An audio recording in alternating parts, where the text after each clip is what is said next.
금융시장 상황 전문가와 함께 보다 자세하게 분석을 해보겠습니다. 네, 김대호 경제학 박사와 함께하겠습니다. 어서 오십시오. 네, 안녕하십니까. 자, 어제 저희가 이 시간에 이제 통화스와프 계약 얘기를 좀 했었는데 이제 한국과 미국이 통화스와프 계약을 체결했고 지금 그 영향인지 증시가 상당히 좀 급반등하는 모습을 보이기도 했습니다. 먼저 통화스와프의 의미 다시 한번 좀 설명해 주시죠. 바로 어저께 이 자리에서 이 꺼져가는 한국 경제 상황, 특히 금융시장의 불안을 해소하기 위해서는 가장 중요한 것이 한미 간의 통화 스와프다. 이렇게 말씀을 올렸습니다. 네. 그런데 정말 다행히도 어저께 밤에 그러니까 우리 시간으로 밤 10시 미국 동부 시간 워싱턴 DC에 그 연준이 있거든요. 동부 시간으로 미국 시간은 오전 9시에 연준이 공식 발표를 했습니다. 전 세계 9개 나라와 이 통화 스와프를 맺는다. 네. 그 가운데 한국이 들어가 있었어요. 얼마나 다행이었던지 모르겠습니다. 자, 왜 통화 스와프가 왜 이렇게 중요하냐? 예. 이러면요, 두 가지 측면을 얘기해 볼 수가 있어요. 첫 번째는 통화 스와프라는 것은 우리가 마이너스 통장을 하나 더 갖게 되는 거예요. 언제든지 필요할 때 돈 찾아 썼다가 좀 여유가 있으면 같이 갚는 거거든요. 예. 그럼 미국과 600억 달러의 통화 스와프를 했다는 것은 외환 보유고가 600억 달러가 더 생기는 거나 마찬가지예요. 급할 때 미국으로부터 600억 달러를 쓸 수 있는 겁니다. 현재 국가가 부도가 난다는 것은 이러한 달러가 없어서 국가가 무너지는 것인데 우리 현재 지금 외환 보유고가 약 4,100억 달러 정도 있어요. 그것만으로도 상당히 우리는 다른 나라에 비해서 여유가 있고 든든합니다. 그런데 거기서 또 10%가 넘어가는 600억 달러가 더 생기니까 적어도 단기적으로는 외환 부족에 의한 국가 부도 위기는 완전히 넘어섰다. 이렇게 볼 수 있는 게 첫 번째 이 통화 스와프의 중요성이고요. 네. 또 하나는 600억 금액 그 이상의 매우 중요한 의미가 담겨 있습니다. 네. 무슨 말씀이냐면 만약에 우리가 600억을 미국으로부터 통화 스와프를 체결하고 600억을 갖다 썼다가 그런데 감당을 못해서 우리가 무너지게 되면 그 무너진 피해가 바로 미국으로 넘어가는 것이거든요. 네. 그러면 미국도 그 연쇄 피해를 막지 않기 위해서 우리나라에 추가적으로 돈을 빌려줄 수밖에 없는 그런 상황으로 몰려 들어가요. 그렇기 때문에 단순한 금액 600억 뿐만이 아니라 이번의 지난 밤에 이 통화 스와프로 인해서 한국과 미국은 적어도 환율 문제에 관해서는 운명 공동체가 됐다. 살아도 같이 살고 죽어도 같이 죽는 그런 상황이 됐기 때문에 적어도 미국이 무너지지 않으면 한국도 무너지지 않을 수 있다는 이런 확신감을 주게 된 것이죠. 네, 한미 통화 스와프의 의미를 좀 자세히 짚어주셨는데요. 그렇다면 이 2008년 금융위기 때와 굳이 비교를 한다면 규모나 기간은 좀 적당한 건지도 알고 싶거든요. 2008년도 당시에 미국과 우리가 맺었던 이 통화 스와프 규모는 300억 달러였습니다. 네. 그때에 비하면 2배로 늘어났어요. 이번에 미국이 새로 통화 스와프를 맺은 나라가 9나라인데 그중에서도 반은 300억 달러, 반은 600억 달러였는데 우리는 그중에서도 높은 대우를 받아서 600억 달러입니다. 그래서 금액 면에서는 일단 2008년도보다는 훨씬 2배가 늘어났다는 거죠. 네. 지금 그 그래픽에 나오지 않습니까? 덴마크, 노르웨이, 뉴질랜드, 유럽에 있는 나라들은 300억 달러밖에 안 되는데 우리는 스웨덴, 호주, 브라질, 멕시코, 싱가포르와 함께 600억 달러를 받았습니다. 그러니까 2008년도 당시보다도 2배의 어떤 달러 실탄을 보유할 수 있게 됐다. 기간은 6개월인데요. 기간은 좀 6개월은 조금 이 촉박한 감은 있어요. 그러나 지금 코로나 사태가 또 이 의학적 판단에 따라서는 또 빨리 해결될 수도 있고 또 길어질 수도 있는데 만약에 길어질 경우에는 저 기간을 연장하는 것은 크게 어렵지 않지 않겠는가.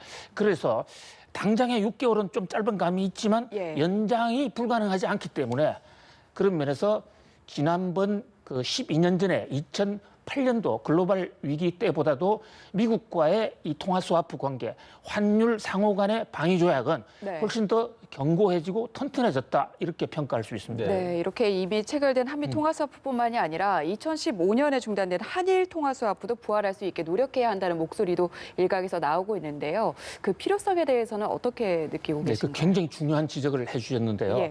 사실 2008년도에 우리가 글로벌 금융위기를 효과적으로 효과적으로 넘길 수 있었던 데에는 미국과의 300억 달러 통화 스와프도 있었지만 당시에 일본과는 2011년까지 700억 달러의 통화 스와프가 있었습니다. 미국의 2배가 훨씬 넘는. 네. 그래서 일본과의 통화 스와프라는 것은 우리가 일방적으로 도움만 받는 게 아니라 서로가 도와주고 도움을 받는 것이거든요. 당시에 일본과의 관계가 좋았기 때문에 700억 달러의 혜택을 받을 수가 있었어요. 물론 이번에 2008년에 비해서 미국과 받은 이 통화 스와프가 600억 달러로 12년 전보다도 300억 달러 더 늘어났다고는 하지만 일본까지를 합할 경우에는 당시에는 미국 300억, 일본 700억이 있었단 말입니다. 당시에는 1000억 달러가 있었어요. 거기에 비하면 미국과의 이 통화 스와프 규모 600억 달러만으로는 예. 여전히 조금 부족할 수도 있다. 심리적으로 부족할 수 있다는 겁니다. 그런 면에서 일본과의 통화 스와프가 굉장히 중요합니다. 물론 일각에서는 중국과도 있지 않느냐, 또는 우리가 또 치앙마이 프로젝트라 해가지고 전 세계 7개 나라로부터 또 다른 별도의 이 통화 스와프를 맺고 있습니다. 그러나 그 나라들은 그 나라 통화 자체가 세계에서 통용될 수 있는 기축 통화가 아닙니다. 중국 위안화도 국제 금융시장에서는 통용이 안 돼요. 그런 면에서 좀 실속이 면에서는 없다. 현재 국제사회에서 통용되는 그걸 갖다가 경제학적으로는 기축 통화라고 그럽니다. 키 커런시라고 그러는데 네. 어디를 가더라도 통용될 수 있는 통화. 그게 딱 세 나라가 있다고 봅니다. 하나는 미국 달러, 그리고 유럽 연합이 쓰고 있는 유로화. 그다음에 일본 엔화입니다. 바로 그런 면에서 일본 엔화하고 700억 달러 정도의 통화 스와프를 할 수 있다면 굉장히 이 난국을 극복하는 데 도움이 되겠죠. 네. 그러나 지금 한일 관계가 과연 한국, 일본 양쪽의 각자의 사정이 있고 또 징용 문제 때문에 아주 극도로 나빠지는 사회에서 과연 될 수 있겠느냐. 네. 그러나 마지막까지 노력해보는 것은 예. 굉장히 중요할 것으로 보입니다. 네, 자, 이 간밤에 미국 증시가 반등을 했고 우리 증시는 오늘 급등세를 보였습니다. 이 통화 스와프의 효과라고 봐야 되는 것인지 또 일부에서는 코로나19 사태인 만큼 통화 스와프 효과가 좀 제한적일 것이다라는 얘기들도 있고요. 어떻게 좀 분석을 해야 되는 겁니까? 예, 근본적으로는 네. 이번 경제적인 어떤 그 금융시장의 사태에 대한 전망은 결국은 우리 코로나 사태가 어느 정도 확산이 되느냐, 여기에 대해서 우리 인류 사회가 얼마나 효과적으로 네. 방어하느냐, 여기에 따라 경제적 쇼크나 금융시장 쇼크가 좌지우지 될 것입니다. 그러나 우리가 의학적으로 코로나가 어떻게 될 것인지를 모르는 상태에서 경제적 요인만 놓고 보면요, 이 통화 스와프, 한미 간의 통화 스와프는 매우 효과적이다고 봅니다. 특히 우리나라를 비롯한 9개 나라는 오늘 주가도 우리나라뿐만 아니라 전 세계 주가, 특히 해당되는 지역의 주가가 아주 큰 폭으로 올랐거든요. 그런 면에서 볼 때 통화 스와프의 효과는 상당히 시중에서 일반 사람들이 생각해 보는 것보다는 훨씬 크고 네. 또 이것은 오늘 하루만 나타나는 게 아니라 두고 나타날 것입니다. 왜냐하면 언제든지 필요하면 그 돈을 갖다 꺼내 쓸 수가 있기 때문이죠.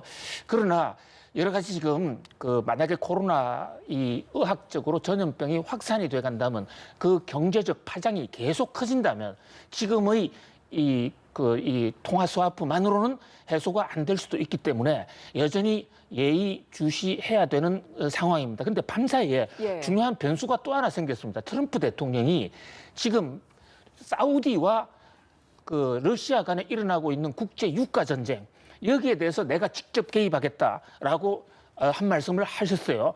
그러는 바람에 어젯밤에 국제 유가가 대폭등을 했습니다. 사상 최대로 폭등을 했어요. 밤사이에 23% 이상 올랐거든요. 그것이 이 금융시장 안정에 굉장히 도움이 되는데, 또 실제로 미국에서는 코로나 때문에 정유 생산 시설이 좀 멎었습니다. 네. 그러니까 공급 부족에 의한 가격이 오른 측면도 있는데, 어젯밤에는 국제 유가와 네. 이 한미 간의 통화 스와프, 여러 가지 상황이 세계 경제를 많이 도와줬다. 이렇게 볼 수 있습니다. 네, 효과가 어떨지 좀 계속해서 지켜보도록 하고요. 그리고 이번 주에 이어서 다음 주에 2차 비상경제회의가 열리고 여기에서는 채권시장 안정펀드 재가동 그리고 증권시장 안정펀드 조성 등과 관련된 세부 대책이 상세히 논의될 계획인 것으로 알고 있는데요. 방향성이 좀 적절하게 잘 흘러가고 있다고 판단을 하시는지 궁금합니다. 그래서 다음 주가 우리 정권시장이나 금융시장의 중대한 분수령이 될 것 같은데요. 오늘 주가가 무려 8% 가까이 네. 오르고 또 환율 면에서도 우리 원화 가치가 많이 올랐죠. 환율이 떨어졌다는 얘기는 우리나라 원화 가치가 올랐다는 얘기인데요. 많이 안정이 됐어요. 그러나 그것은 그저께 떨어진 데는 최근 8일 하락분에 비할 때 상승했다는 것이 일반적으로 정상적인 상태라고 보는 예를 들어서 주가 지수 2100이나 2300선에 비하면 지금 여전히 1600에 왔다 갔다 하는 이런 수준으로서는 굉장히 부족한 것이거든요. 네. 그런데 이제 내주에 정부가 이 비상경제 대책을 위해서 약속한 정시 안정기금 또 채권 안정기금 이것을 조성하기로 했고 오늘 네. 은성수 금융위원장이 구체적으로 금융기관장들하고 만나서 세부 안을 조율을 했어요. 예. 현재까지 나와 있는 얘기로는 약 채권 쪽에는 10조 원 정도, 주식 쪽에는 아직까지 금액은 정해지지 않았습니다만은 은행, 증권사, 보험사들이 돈을 내놓고 그 돈으로 채권과 주식을 사 들어가기로 했습니다. 이것을 어떤 속도로 어느 만큼의 규모로 사 들어가냐에 따라서 내주에 금융시장 판도가 굉장히 많이 바뀔 것으로 보입니다. 특히 채권 같은 경우에는 주식시장 안정이나 채권시장 안정을 떠나서 기업이 지금 자금 조달을 못해서 무너지는 기업들이 나올 수도 있거든요. 예. 그런 면에서 그 기업들의 물꼬를 코로나 쇼크를 막아준다는 점에서 굉장히 다음 주에 나올 채권시장 안정화 대책, 주식시장 안정화 대책 방향은 일단 맞다고 보고요. 그 규모와 방법에 대해서 네. 지금 굉장히 그 시중에 관심이 집중되고 있다고 볼 수 있습니다. 네. 한미 통화 스와프 체결과 또 우리 경제 상황까지 자세하게 진단을 해봤습니다. 말씀 고맙습니다. 잘 들었습니다.